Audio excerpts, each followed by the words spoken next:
Alors que la COP28 vient de s'ouvrir, le géant suédois du roulement à billes SKF s'est lancé dans la course à la décarbonation il y a plus de 10 ans.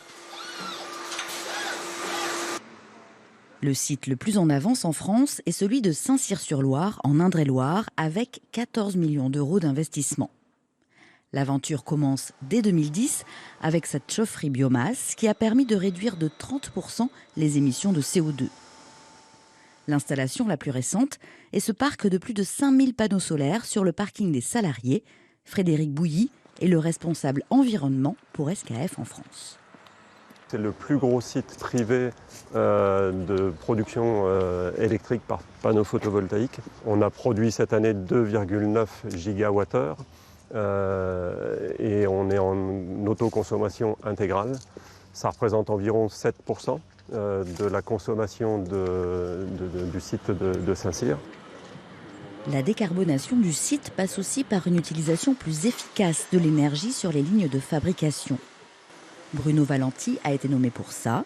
Sa mission, adapter les pratiques de production grâce à ce tableau de bord des consommations énergétiques. On sait dire quelle est notre consommation, quelles sont nos émissions de CO2 à la maille de 10 minutes sur le site. Et quand on a un secteur où on a une dérive, est-ce que c'est normal, est-ce que c'est pas normal? Et on peut réagir rapidement et avoir une meilleure réactivité.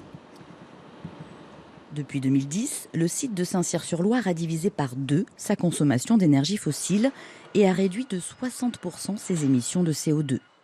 L'objectif, atteindre la neutralité carbone en 2027, une exigence morale mais aussi économique pour le groupe. Vincent Maigret est le président de SKF en France. Un constructeur automobile, il utilise nos roulements à billes pour les roulements de roues au sein du moteur.